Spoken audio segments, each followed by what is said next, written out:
I was with a high school boyfriend pretty much from grade 7 to grade 9.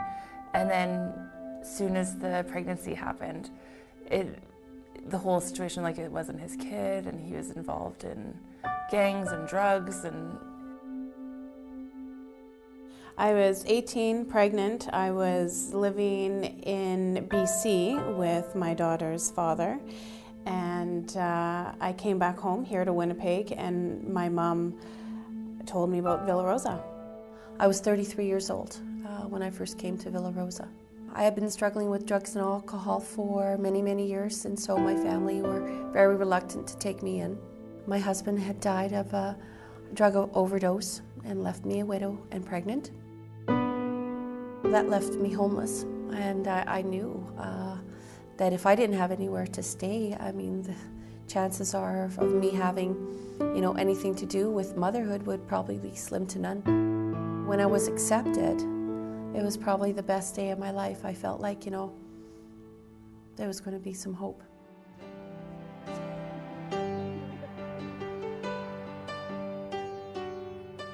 Villa Rosa is a prenatal and a postnatal residence.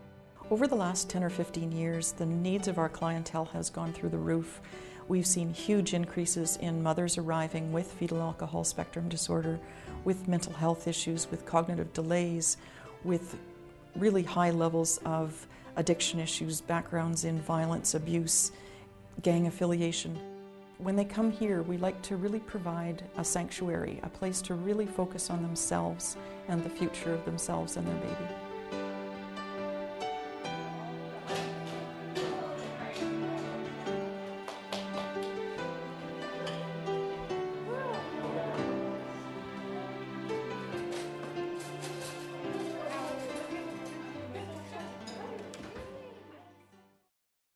my first reaction was just all the rules and all the 8 o'clock curfew, and I just didn't know if I could do it. When you're used to doing whatever you want, going home when you want, it was hard. The staff were very respectful.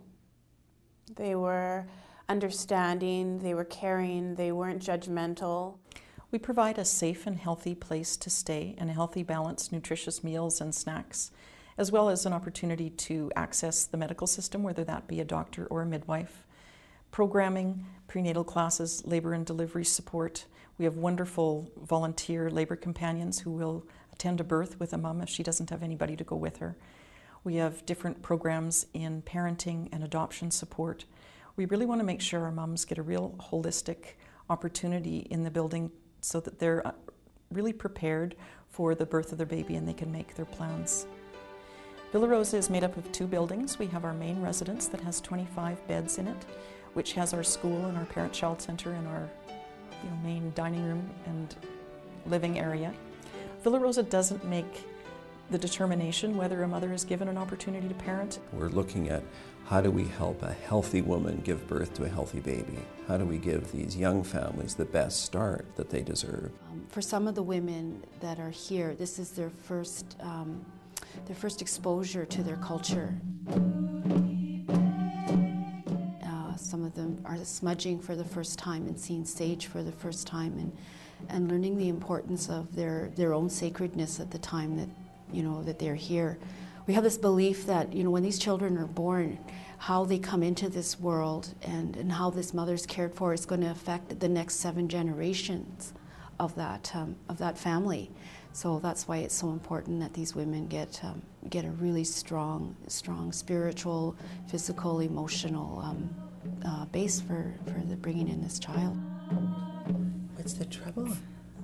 We know that our women are doing quite well. We know that many of them are bringing their babies to term, that our prematurity rate is lower than would be expected in a disadvantaged population like the women who use the services of Villa Rosa. Yeah, come on. We have a parent-child center in the building that's staffed with early childhood educators, as well as volunteers in the community that come and rock babies for a half day a week. Well, it all started with an ad in the Free Press. The ad said, "Do you love rocking babies?" or something like that, volunteer at Villa Rosa. I'd never even heard of Villa Rosa, didn't know where it was. Came out, had a brief interview with her, a tour, and I was blown away by it. I thought, wow, this is something I could really get into. Went home, told my husband, and I started volunteering. And I remember her crying so much, and the staff being so supportive and giving me tips and over and over and over again, because it was the same thing. I was just exhausted. Different noises, whether it's a rattle or something.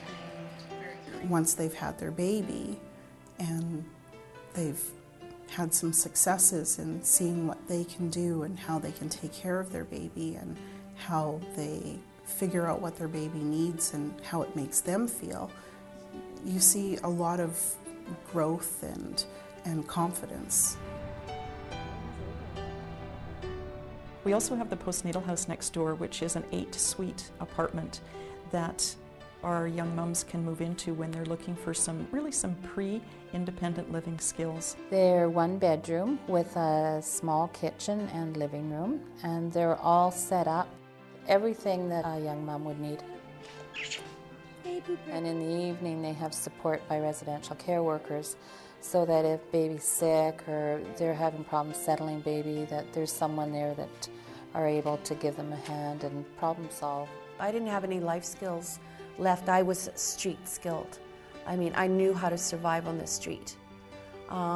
So learning how to cook for myself again, learning basic nutrition, life skills like banking, like budgeting, all those kinds of things, just basic hygiene. Winnipeg School Division has several classrooms here. So many of the young women that come here have not been successful in school. We take them when they come in the door, we start, and the next time they're back, we just carry on. I took a biology course because I was interested. That was my favorite subject in school, so I took biology, and I did really, really well. It was interesting, and with that feeling of success was something that kind of drove me for other things. I think that's a big piece of it, is that we expect them to graduate. Maybe not this year, maybe it'll take them 2-3 years, but we expect them to. Then it came time for me to move out, and I didn't want to go. They said, "You're ready to go," and I said, "No, I'm not." But I was ready to go. And just knowing that I had something to contribute as far as a past resident. Being a board member keeps me connected. I know how much that this organization helps the women who come here, the women and the girls who come here. And I need to be a part of that. It's in me, it's in my heart. Evelyn, when she arrived, I had original gangster shaved into the back of my head. And I was a North End gal, stealing, fighting, just not a good person. And then when I left, I was a mom.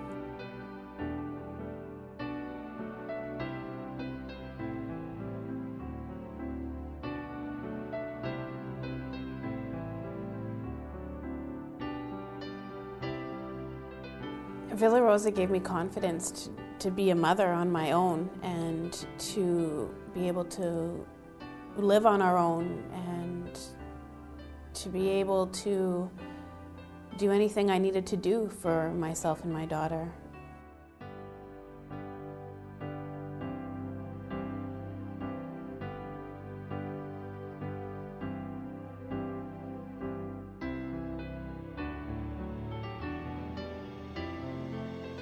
Because of Villa Rosa, I have become the woman that I've always wanted to be and the mother that I've always wanted to be.